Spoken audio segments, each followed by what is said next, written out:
Hello, everyone. Welcome. Thank you for joining us today with School Library Connection, Libraries Unlimited, and ABC-CLIO. We're here today to talk about libraries in unprecedented times, before, during, and after the pandemic. And I'm Jane Kalina. I work at ABC-CLIO in the Professional Development Department, and I'll shortly be handing it over to my colleague Jess, who will give a more thorough introduction of all our presenters and what you can expect. But I just briefly want to go over a few housekeeping items as we get started together. And so firstly, just a little more information about ABC-CLIO, which is a suite of databases that students and teachers and librarians can use. You can learn more information about at abc-clio.com. Now I'm going to hand it over to Jess. So I'd like to introduce Jess Gribble, and she's going to take it from here. Thank you. Hello, everyone. Welcome. We are just delighted to have you here for a roundtable conversation about libraries and the COVID-19 pandemic. This event, as Jane said, is sponsored by ABC-CLIO, which is a publisher of reference materials, both online and in print. We publish 16 award-winning databases. As you can see, they're a little bit tiny, but if you get close up to your screen, you'll see the different databases and many curriculum guides that help students strengthen their critical thinking skills. School Library Connection is our professional development magazine and an online resource that also hosts webinars like this one. Our 4 roundtable participants have all published books with Libraries Unlimited, our library professional development imprint, that also publishes textbooks for library degree students. I'm going to introduce myself, and then I'll introduce our presenters. My name is Jessica Gribble. I'm a senior acquisitions editor at ABC-CLIO. I'll be the moderator for this roundtable. During my career in academic publishing, I've had the opportunity to acquire books on a multitude of topics, everything from the college debt crisis to mass shootings to microaggression in political speech to Republican women in politics. But for the past several years, it's been my great pleasure to acquire professional development books for librarians, including those written by the 4 librarians on our roundtable. So I will introduce them next. We'll begin our conversation. As Jane said, please go ahead and ask questions in the chat box as we're talking. She'll be monitoring the chat, and we're also planning to leave some dedicated time at the end for questions. Our first roundtableist is Kristin Grabarek, who develops library services and programs for birth through early adult learners at the Denver Public Library. She implemented Little University, an early learning program beyond traditional story time at her branch of the Denver Public Library System, and is now assisting in its expansion to multiple branches throughout the system. Her professional interest is in maintaining public libraries' relevancy to families by offering play-based, innovative programming that directly promotes individualized learning. In 2019, she was awarded the Colorado Libraries for Early Literacy Hero Award, and in 2020, she was named the Mover and Shaker by Library Journal magazine. Her LU book is, as you see on the screen, Early Learning Through Play, Library Programming for Diverse Communities. Noah Lenstra directs the Let's Move in Libraries initiative from the University of North Carolina at Greensboro, where he's a faculty member of the Library and Information Studies. He served on the Public Library Association's Health Literacy National Advisory Board, and his research on healthy physical activity promotion in public libraries has been published in a number of journals. He blogs for Public Libraries Online and the Programming Librarian, and is always up to try a new form of physical activity. He's the author of Healthy Living at the Library, Programs for All Ages. Nick Tanzi is the Assistant Director at the South Huntington Public Library. He's the column editor for Public Library Magazine's The Wired Library. His work has published in several library journals. He has an 8-pound Yorkie named Bear, and his most recent book is Best Technologies for Public Libraries, Policies, Programs, and Services. Sara K. Zettervall is founding consultant and trainer at Whole Person Librarianship. She instructs library staff across the nation and world on applying social work concepts to improve library services. She currently works at a public library in Minneapolis serving East African immigrants and refugees. She's led community-engaged projects in public, academic, and school libraries and archives. She's a 2017 winner of the Vogel Pratt International Travel Fund, a 2014 ALA Emerging Leader, and she's published on outreach and social justice. She and Mary C. Nino are the co-authors of Whole Person Librarianship, a social work approach to patron services. Sara will be presenting a webinar on Whole Person Librarianship for the Niche Academy in August, and we'll put the URL for that webinar in the chat. So let's get this conversation started. The two big picture questions that are going to guide this conversation are, what should libraries and librarians' civic responsibilities be in preparing for pandemics, continuing programs and services during them, and helping society recover after them? And how can this disruption, this pandemic, be used as a tool for libraries' larger mission? So we called this presentation Before, During, and After the Pandemic. And I'd like to first talk about before the pandemic, when most of us had no idea something like this was coming. So what I'm wondering is, were any libraries making plans for a disaster like this? If they were not, were there services or programs that smoothly transitioned into the pandemic times? And what kinds of programs and services were those, and why were those created? So I'm going to ask Sara to jump in first. So I don't know that anybody was really prepared for this exact thing, right? But it's an interesting question for me to answer first, because one of the things that I have always thought about when I go around to different libraries and different places, talking to library staff about building relationships with community partners. So I always think about something that I wish I could go back and get the original text of this, but at one point I saw Scott Bonner, the director of Ferguson Public Library, say, here are the kind of relationships with different community organizations that you want to have in order to be ready if something happens in your community. But really, you don't want to wait until that moment to try to have those relationships. So even as I've been talking to folks along the way, I've been keeping in mind and trying to say, now when you have the time for it, this is the time to build your community relationships so that you have them in place when you need them. And I think that's something that I have really seen a lot of. I'm just going to put a little caveat in here that I do like to talk about both public and academic libraries, but to be honest, I have not been able to keep up with academic libraries in this, so I'm going to have to speak mostly for public libraries. But I've been seeing this a lot in public libraries, that people are using their community partners for distribution of materials, for helping to get the word out about things, for helping those community partners maybe promote things through their website. And so that seems to be the places that have those good relationship foundations have been able to build on that. Noah, I see you nodding a lot. I feel like we're supposed to make this be a flowing conversation, so I'm going to punt this to you. Yeah, so that was wonderfully stated, Sarah, and I completely agree. And from a research perspective, that's exactly what we know. So one of my colleagues, Dr. Marcia Martis at Florida State University, she's actually been studying how prepared public libraries in the Gulf State region are to how they have responded to hurricanes, Hurricane Katrina and many others. The Harris County in Houston. And what she's found is that the libraries that were most resilient, that bounced back fastest, were the libraries that had the densest number of community partnerships. So absolutely. So I would say the libraries that planned for this as much as you could plan for anything were the libraries that had taken the time and put the resources into fostering and sustaining dense community partnerships.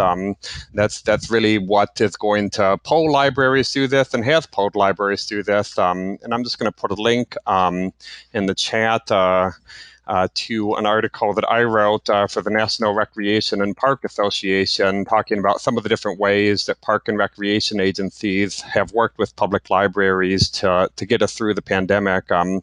So I just completely agree with what Sara said. The libraries that had planned for this as much as you could plan for this disaster or any other disaster were the libraries that had knitted themselves deeply into their communities.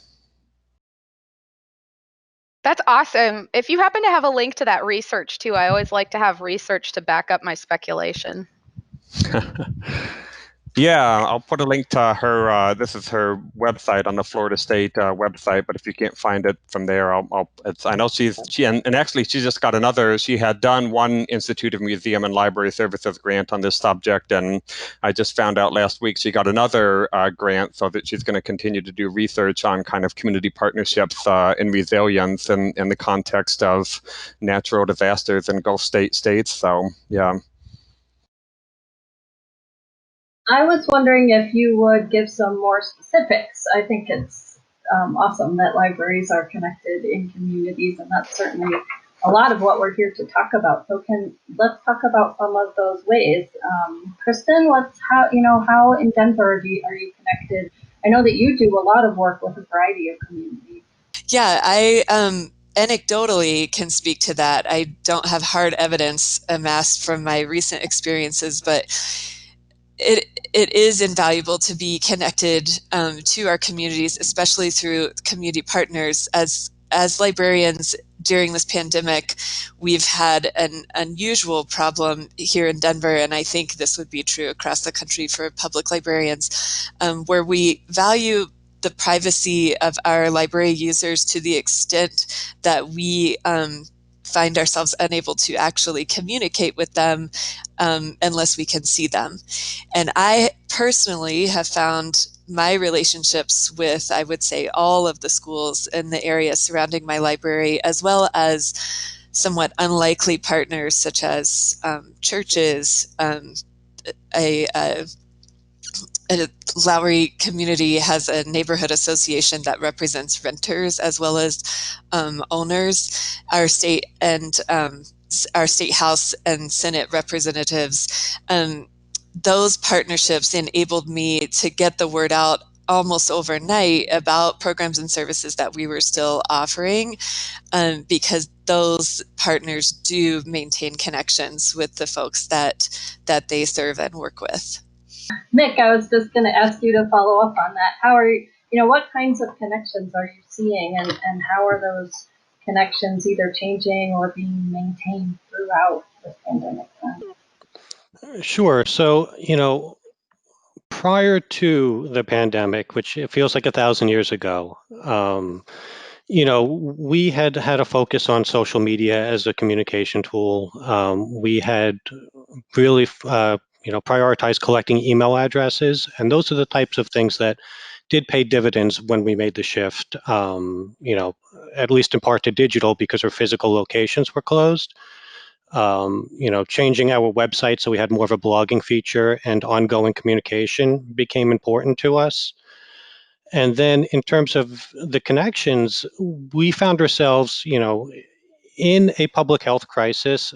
One of the things that was super important was getting authoritative, accurate information to your patrons. So those were the kinds of community connections that were important to us, was, our local representatives at hyper-local information, Department of Health, so that we could, libraries have a high degree of trust in our communities, and we need to leverage that trust. If we don't use that trust, there's no point in amassing it. So being able to, there was a stamp of authenticity on any information that the library communicated. So really, that was kind of where we situated ourselves as partners, was getting our community authoritative information via email, through a website, social media, and being a signal booster for the good stuff rather than the insanity that we often see on the internet. Yeah, I really like that idea that you are that hub of information, because of course that's what we're expecting from our libraries. I'm hoping that we could talk a little bit about interesting, like very specific. I guess I'm going to start to talk to Noah here, because I know that he's done a ton of research about the programs that libraries are doing in specific in terms of physical movement, and that has a very wide range, because some of it is for children, some is for adults. And so I'm wondering if we can get into some kind of nitty-gritty details about, okay, the library's closed, but some of these things are continuing on. Our community is still expecting us. I'll give one example, and that's that I know that a lot of libraries are making sure there's Wi-Fi for people who can come into the parking lot and sit there and use the Wi-Fi. So can we talk a little bit about very specific programs, whether that's for kids? Kristin, you do a lot of that. Noah, you talk to adults a lot about physical activity. Let's give some examples. Yeah, so my book is not only about physical activity, it's also about healthy eating. And one of the programs that libraries across the country started doing basically as soon as the shelter-in-place ordinance went into place, where it did go into place, was cooking classes, because it's relatively simple to set up a laptop or a webcam in your kitchen and show people whatever you happen to be cooking.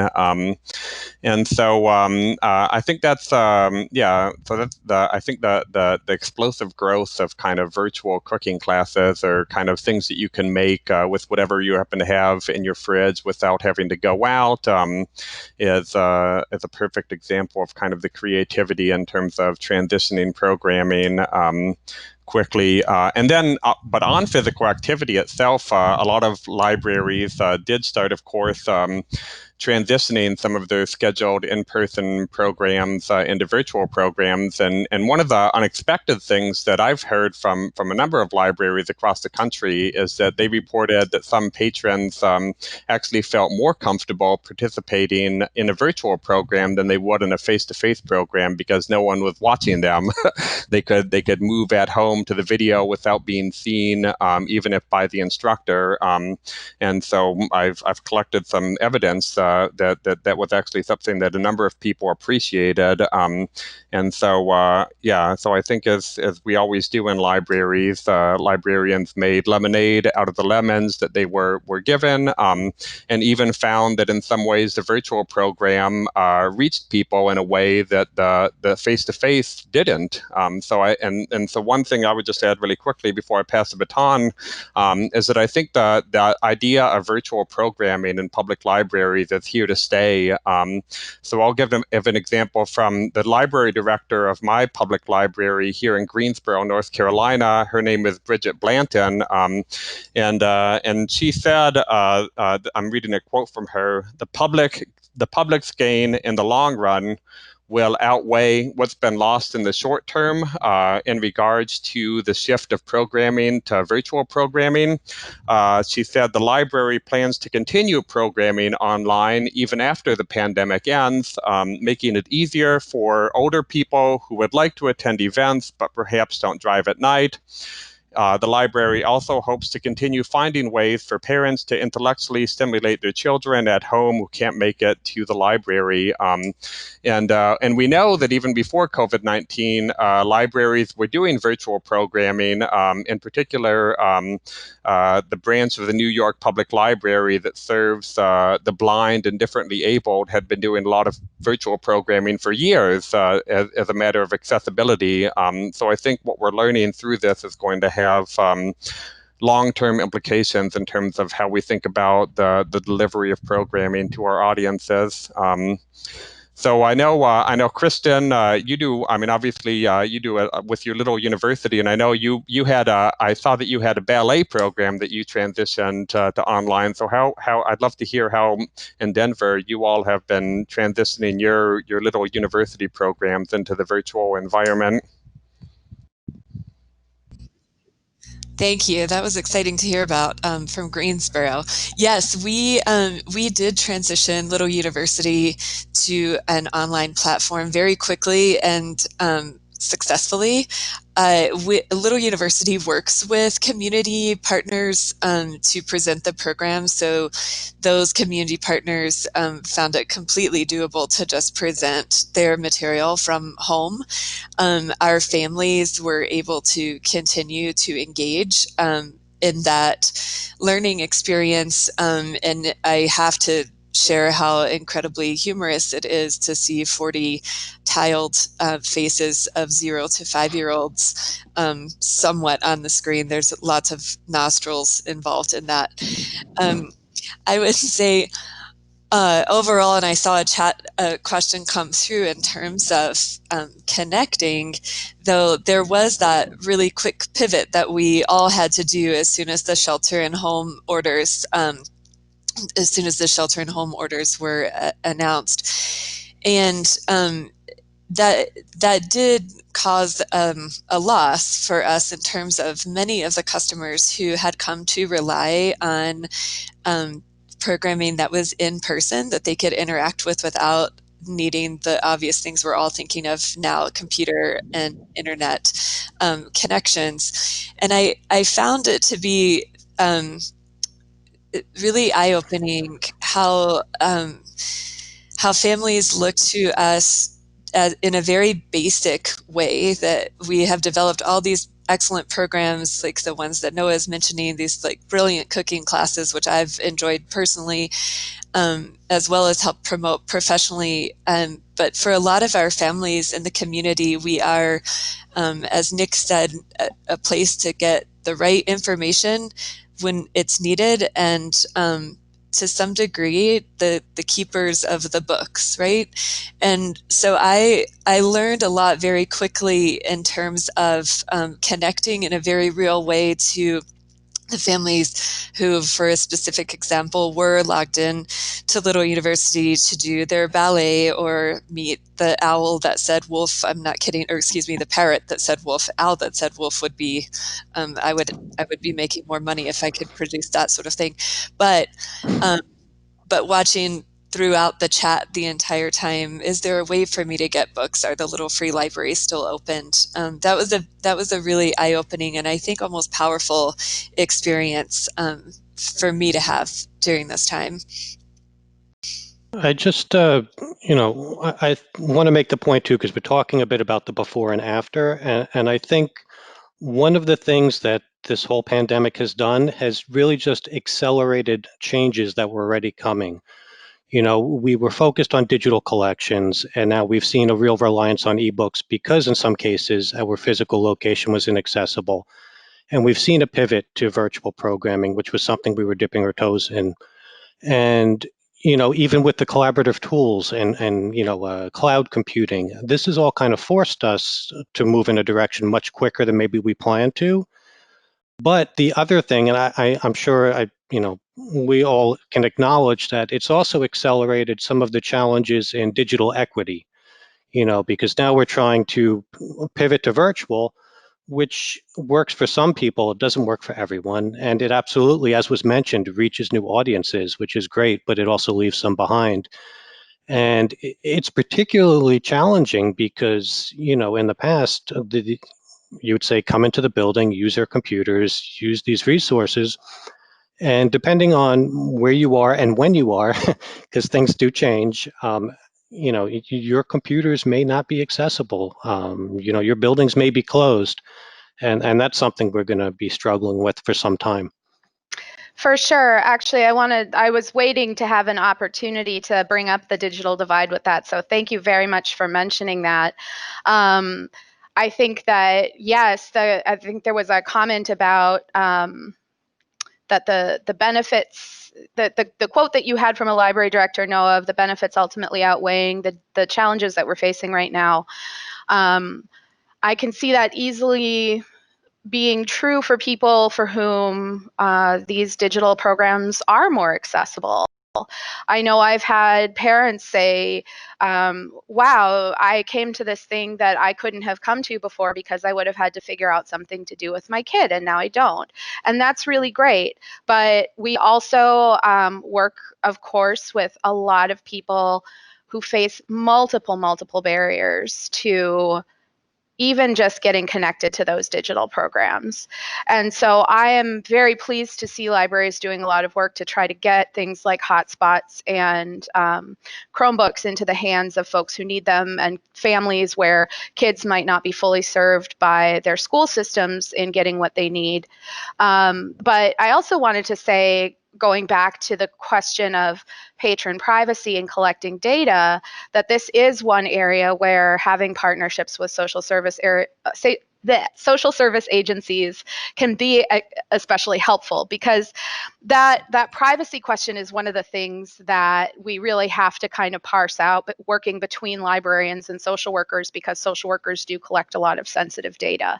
And so if you're working with a social service agency in partnership, they could be filtering and screening for all of the things that you want to know in order to reach a certain audience, based on their disparities. Like if you're partnering with somebody in your local government who is already, looking at people's situations in order to see whether they qualify for some kind of housing assistance or whatever it might be, that they've already taken care of that. You don't have to touch that personal information, but if you have that connection with them, you can say, oh, let's work together to reach these folks that we know are the folks who are in need, to be able to help do some of that bridging of the digital divide.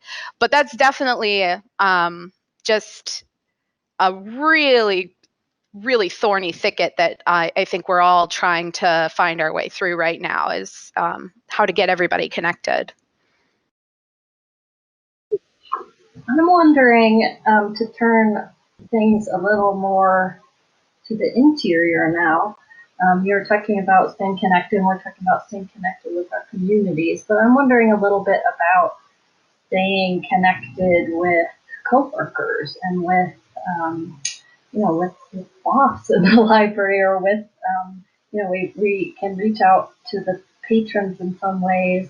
How do they reach back to us? So I guess I'd like to talk, and of course I'm always thinking about professional development, and we can move that question down a little bit, but I'd like to hear some conversation about how you have kind of done your work with your colleagues in different places. Sure. So to me, this was the crash course in collaborative documents that we all knew was coming. Library 2.0 has been around for a while, but I think it became very real for people when, you needed to work virtually and you needed to collaborate. And, for us organizationally, we already were in a G Suite environment. So Google Drive, Google Docs, all those tools, which very quickly, we were functionally for 14 weeks, our building was closed. So during that time, that's how we that was the bridge, both for communication's sake and also, for continuity of service. That's how we all collaborated. Although when we talk about in what ways we were prepared and not, that's where, if you could turn back time, we would have loved to have assessed staff needs and saw, don't make these assumptions on who has an internet connection. And depending on what you're doing with that internet connection, if it's even adequate. Nick, I was going to ask you about that actually, because I'm considering you kind of our technology expert. And so I was going to ask about kind of more in depth technologically. Were libraries kind of up to speed technologically? How much of a gap do you think there was in terms of what was needed and what was available? We stopped needing so many computers because nobody could come in and use them, but we started needing a lot more bandwidth. And so is the infrastructure where it needs to be for libraries to be ready for these emergencies as they come? Or, how can we make that better than it is right now? Yeah, I mean, to me, I think the only honest answer is none of us were ready. I think our experience varied because in some cases we were just lucky. Some of us had equipment already that could be repurposed, and we were in that position where we repurposed a lot of patron computers to meet staff needs while the building was closed. We used Facebook, and I think many of us use social media as a platform for programs. Some of us had already cultivated an audience. Some of us, I think, were starting from scratch, and that was, challenging. And some of these platforms were always inadequate to the challenge, anyways. They're not ideal. You shouldn't need a Facebook account to participate in a library program. That there's a lot of compelling arguments you shouldn't have a Facebook account. So, in truth, the scale of this, the speed of this, none of us were really ready for it. I think my piece of advice to everyone is you should be making new mistakes, and that should be your goal for this pandemic. The last thing you want is to see, for example, things go south again in the, things kind of, the pandemic really takes off. I know situation varies throughout the country, but if things get really bad again in the fall for places where it seems like it's passed, you look like you don't want to be ill prepared for this. You don't want to make the same mistakes twice. So the last thing you want is to not have assessed staff needs, seeing who needs Wi-Fi. You don't want to be in the position of, hey, I should have really cultivated a social media audience, or this was a great time to collect email addresses, or, so it's just, you've been challenged. We've all found where we need to make improvements, and we need to plan accordingly. And then as we experiment, the expectation should be our offerings should improve. Those virtual programs that maybe were adequate and they were a stopgap should improve in quality. And so, that's why I really recommend make new mistakes and don't start repeating things. Don't walk away from this having drawn no lessons. For a slightly different perspective on that question of connecting with fellow library staff, I suppose, or connecting internally, I think that for me, at least, there's been a really interesting opportunity to connect with people who are farther away from my day-to-day working life more intensely than I have otherwise.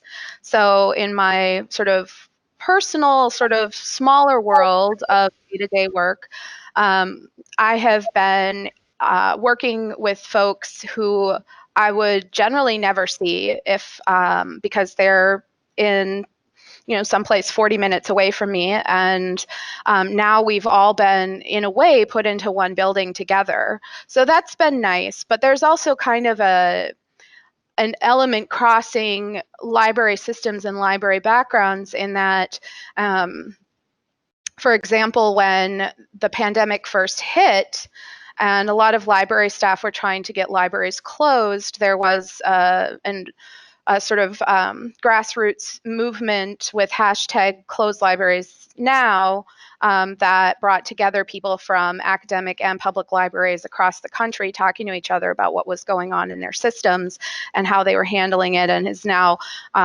continued some conversation about how are people doing things differently for safety, for reopening. So I know that there's conversation that, of course, happens at a very high level between directors and administrators in library systems, but there's also, I think, an increased level of communication. I don't know, for lack of a better term, further down the food chain as well. Kristin, have you found those similar things? Is it harder to connect with some people you might have and easier to connect with others?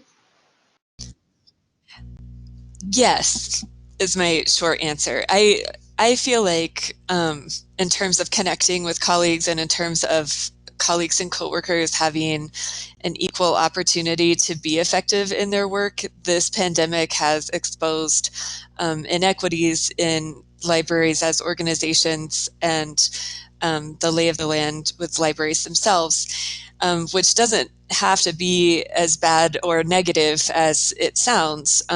This is a tremendous opportunity for us to recognize the struggles that colleagues who are high risk or single parents, or as Sarah and Nick both mentioned, simply not connected the way that many of us choose to connect, have to, in terms of working from home effectively or working in a virtual environment effectively. The Denver Public Library has reopened for curbside service, so I am finally able to connect to my colleagues in ways that include seeing them with our mask on at 6 feet apart.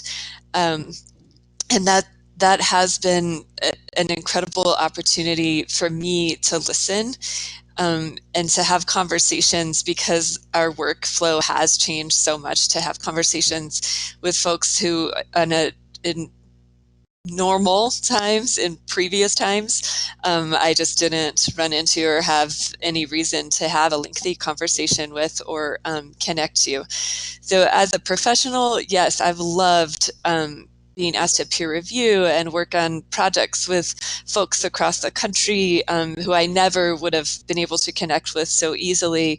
But I've also become very mindful of how fortunate I am to have been able to do that kind of pivot so quickly, and that now is a good time to help my organization see those who were not as fortunate as I was, so that, like Nick said, if this happens again, we are not repeating those mistakes, but instead are ready to support each other. No, I wondered if you have anything to add here, because I feel like you're one of the most connected people I know. Your book is full of hundreds and hundreds of people that you talked to, or at least looked at their programs as you were doing your research. But I don't know very much about your kind of personal, professional connections. Do you have anything to add? Yeah, I mean, I would just add, we saw this right away. By around mid-March. There was just an explosion of people seeking continuing education opportunities, especially during those first few weeks when a lot of staff were sent home and no one really knew what to do. For those staff who were not furloughed, which at least in North Carolina was the majority. I can't speak to other states. But I've certainly seen, so I moderate a group, or co-moderate a group with Bobby Newman from the National Network of Libraries of Medicine and Scott Allen from Public Library Association, called Libraries Are Champions of Healthy Communities. So I put that link there, and we've seen just a huge growth in the people that want to join that group. And so I think in addition to trying to stay connected within individual workplaces, I think we're seeing just a huge librarians wanting to connect to each other and stay connected with each other across the country. And I think also with virtual programming, there's a huge amount of resource sharing. And so this is just completely shifting gears, but I want to make another plug for the Starkville Public Library in Mississippi. They have something called Miss Rainey's Virtual Story Time, which if you're on Facebook, please click that link. Every week, it's her reading stories in front of various farm animals. I think the one that is my favorite has a very ornery turkey in the background. But I think because we have this ability to broadcast programming, we're seeing a lot of people kind of getting tips and tricks from each other. And so I think we're seeing a remarkable profusion of resource sharing among librarians around the country. Not that, we were always good at sharing our resources with interlibrary loan and everything else, but I think that sharing has really got cranked up even higher in the context of COVID-19. So another silver lining from this very, very bad situation. Oh, you led right where I wanted to go, which was that this morning I was talking to a friend and said, I'm doing this webinar, and was telling her kind of what it's about. And she said, well, I love how difficulty accelerates creativity. And I think we've all felt that as we have been in this difficult place. We've been forced to be creative to solve these challenges. And so I'm wondering about, I'm wanting to tie that to librarians developing professionally. Do you all feel like this creativity that's been kind of pulled out of you out of necessity is going to affect your work in the coming year or two in a positive way? Well, not to be entirely contrary, but that reminded me of something I wanted to say, which is that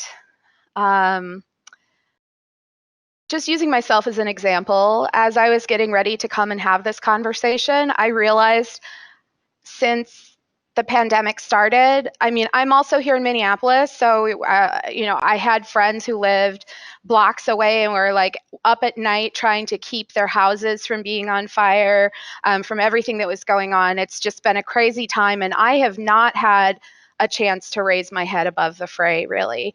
You know, here we are coming in talking about these big questions, and it's some people's job to think about those big questions, and some of us just like to do it for fun. But I was reminded of something that I talk about a lot with when we're thinking about serving the whole person, how people who are under a great deal of stress can get flooded and you lose your ability to make decisions. And so I just want to say, for folks who maybe are feeling like this challenging time is not pressing them into creativity, if all they're doing is reacting the best that they can to keep their head above water, that is also a perfectly normal human response. And you know, maybe we haven't even gotten to a point yet where we can really start to understand exactly what kind of creativity is going to come out of this. I mean, for a while I felt bad that I wasn't talking to my community partners as much as I felt like I should be, but honestly it was because I was just like, it was like one thing after another right in front of my face. Like I didn't have time for anybody else, and I had to remind myself that they were going through the same thing. So I think we're still very early in the learning curve on this. And yeah, there could be some really fantastic things that come out of it, but I think it's a good time to remind ourselves that it's okay to be human and just do what we can too. Well said. Amen. I think that's absolutely right. And so if we're feeling like we're just reacting some of the time and we're not, you know, even getting a chance to feel creative because we're just doing these day-to-day things, what do we hope for in the future? Let's pretend that things will slow down and maybe they won't be open in the way that we're used to, but they'll kind of come to a more relaxed place. Like, what's your first kind of hope? Like, I go into the library and I can do what? Like, what are you looking for? Could I take a stab at trying to answer both of those really excellent questions at once? I do feel like since this all started, I have become more creative. And I kind of alluded to how earlier with what I said in terms of families looking to us for more of the basics than these innovative things that we have developed as professionals. And I think one of the prime examples of this new type of creativity, so as I say this, I will send you a link in the chat to the kind of what I would think of as more standard creativity, where I come up with ways for parents to learn through very messy projects with children and things of that nature. But this new type of creativity is something that I certainly hope will last. I feel like I have become very aware of what needs actually exist and how libraries can meet the actual needs, rather than doing what we can do just because we can do it. And the two things that come to mind, because I'm both a parent and a professional during this time right now, the two things that come to mind are scissors and paper for printing. And I spoke so many different times to colleagues in my organization about the fact that our children who normally go to public schools are lacking the ability to print out worksheets, and those who are younger were lacking the ability to cut out and paste. And I consistently was hearing this and thinking of my library building being closed, where I know of every drawer that I ever open, I'm shuffling through 4 pair of scissors, right? And so since then, our library system has developed what I think is an incredible resource to families, and they're just kits full of basic school and art supplies that we are able to distribute through healthy, state-approved ways to our families. And that's the kind of creativity that it's not as flashy, it's not as exciting, but it's the kind that I certainly hope will last, to try to get at the second question I was going to attempt to answer. And I think, we're seeing that there's a real hunger for just that sense of community and conversation.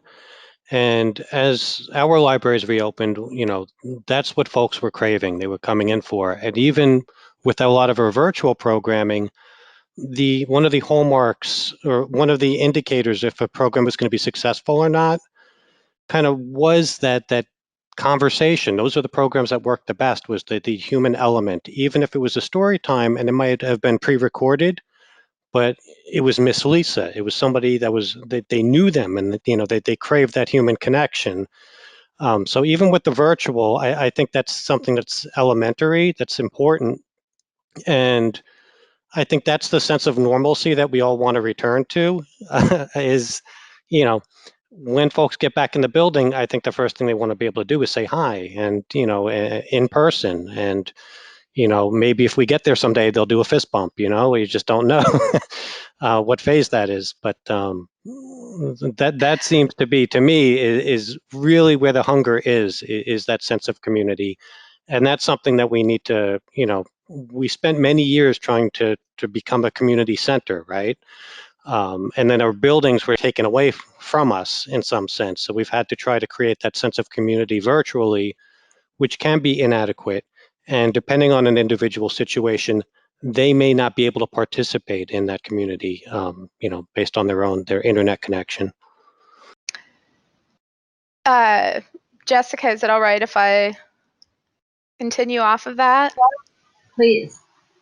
So I wrote down one of the things that you said when you were asking this question, when you were asking the follow-up question to what I said before, which is envisioning a future where we have all grown and blossomed in our creativity.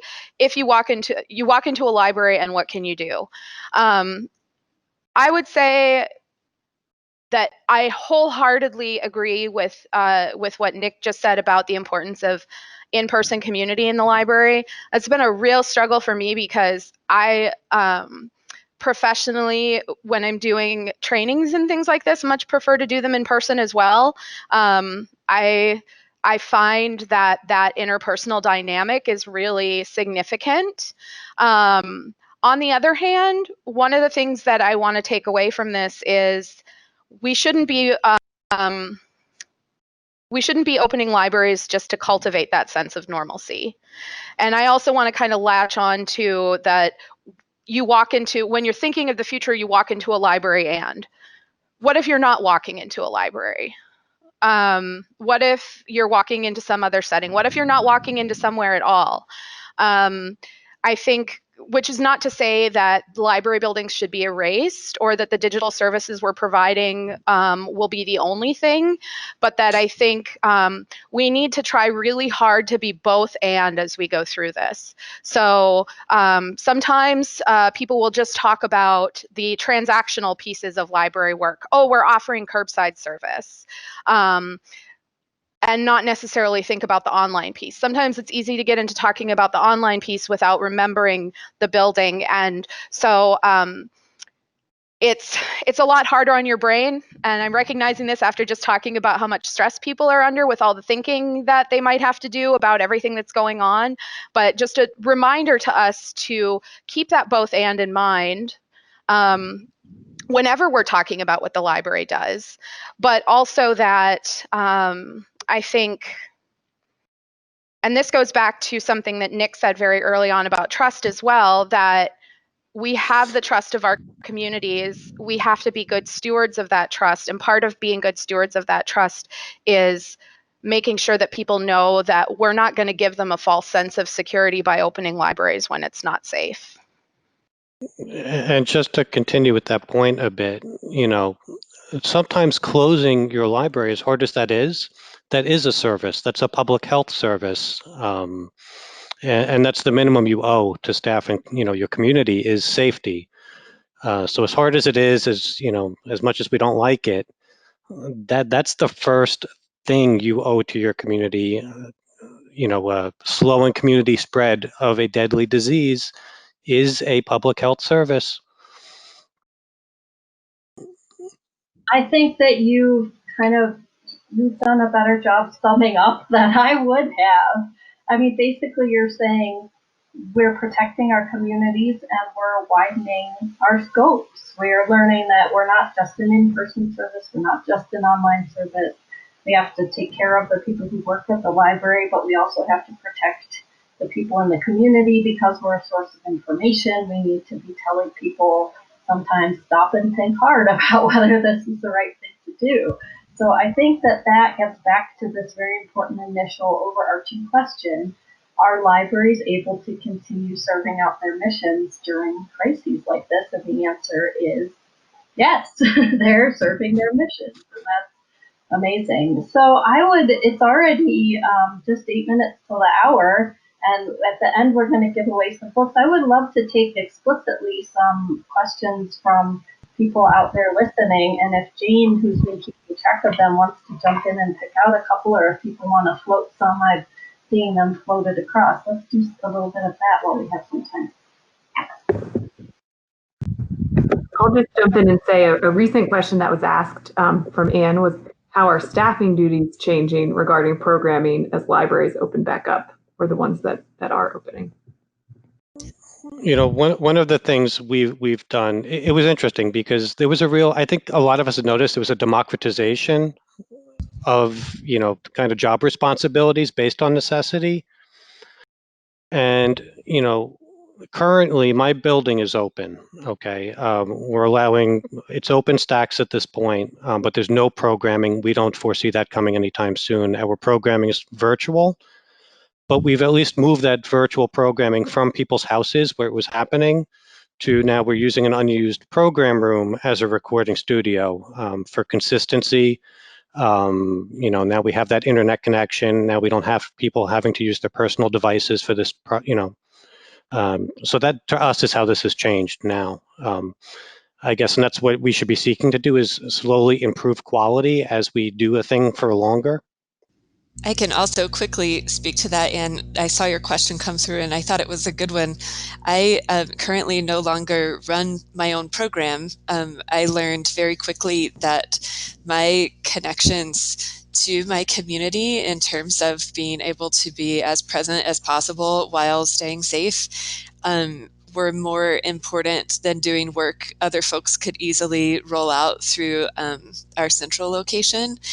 So the virtual little university is obviously something I'm still very close to, but no longer my top job. I think some of you noticed in the chat that I mentioned I spend the bulk of my time now handing out breakfast and lunch to our community members, which gives me the opportunity to tell them about ways that they can get free books through our summer programming, to tell them about opportunities that exist to meet some of the needs that Sara has articulated so well that families are experiencing because this time is very unusual. And to do some of the best reference interviews and readers advisory in my career of over a decade having this job.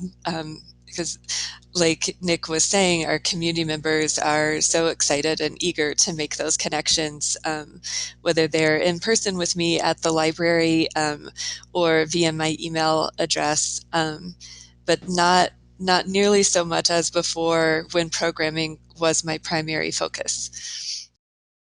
You can continue, Jess. Oh, I was just going to ask if people had other questions. I've seen lots of them. I just haven't. Oh yes, but perhaps a final question which came in earlier from Melody about the direction of connections. We've talked about connecting to patrons and connecting with our colleagues, but she asked about, do we want to help patrons connect with each other as well? And if so, how do we do so without violating patron privacy? I think you need to create the forum and get the invite out, and those communities will that's kind of how, that's basically how the internet works, right? You can have a niche group now, and with the power of the internet, they become many. That does it for virtual. Programming is going to be a little trickier because we're largely enforcing social distancing. But, I think the important part is having the topic and getting the invite out, and then the interested parties, will get together. That's kind of the nature of, I think, a lot of our virtual programming. Some of the stuff that's worked really well is really basic stuff. It has a very basic structure. It's an interest group. It's a community discussion. It's got a topic, and all are invited. I've been hearing people raving about services that libraries, I think, have had for a long time, and people are just discovering them, where they could like email a librarian and say, I loved the war that saved my life. What should I read next? And then kids reading books that they would not have read because the librarian recommended them. And these might be people who wouldn't have thought to go to the librarian in the library because of whatever, they're just not used to it, or they didn't think they needed recommendations, and now they're sitting at home and they're bored and they need something to do. It seems like some of those things are kind of naturally, some of those little groups are naturally populating, even if they were services that were already being offered. And I'm in administration, so one of the things I get to do is argue with patrons who are occasionally upset. And if you want to talk about the silver lining, right now the arguments you tend to have are people that want to use the library and they can't fathom not having their library. And those are the kind of arguments I prefer to have over why do we need libraries. Mm-hmm. So I think certainly in this environment, there's been a new appreciation for libraries. I think people have rediscovered libraries. I think your local government is going to suddenly rediscover libraries and have us try to become the social safety net once again, like they rediscovered us when, the census was coming. Yeah. I would say too, though, I think that this, in addition to people rediscovering libraries, there comes with that sometimes some questions about what libraries are. Like, I've heard some surprising questions about what libraries are and what libraries are doing that have been raised during this time. And so I think it's a really good time, as we have more capacity, to be thinking more about how we do our own advocacy work, how we tell the stories of what we do, especially as things are changing. I am really interested to see what happens with every library is having a conference in the fall that's all about doing library advocacy. I'm really interested to see what happens with that. That's in September. But I would just, that's something that I learned to think more about from social workers as well. Advocacy is part of their training in a way that it's not part of ours. So just to be thinking about not just how we advocate for our patrons, but how we advocate for what our libraries are doing. Jane, is this the point at which we should give away some books and end our webinar? Before we do that, I just want to thank you all so very much, because it's really been enjoyable to talk to you and to hear your thoughts about these kind of current and ongoing issues. Yes, it's been a really exciting conversation and thought-provoking, and we do have some winners to announce. We have winning the book Early Learning Through Play, Krista Tokar. So congratulations, Krista. And just a note for all the winners, we'll be following up with you via email to ship you your book. For the winner of Healthy Living at the Library, it is Shani Care. So congratulations, Shani. And Best Technologies for Public Libraries is Svetlana Pavlova. Congratulations, Svetlana. And finally, for whole person librarianship, Deborah Moore, you are the winner. And everyone else, you can look for a follow-up email, which will have a discount code to purchase these books to learn even more from our presenters today. So that we'd like to say thank you to everyone for being here and participating in the conversation. And we hope that you'll continue to stay connected. And Jessica, do you have any final other closing thoughts? That was my closing thought, was thank you all very much for coming, and we hope we'll catch you at another time at a webinar or online, or maybe someday even in person. Thanks, and take care.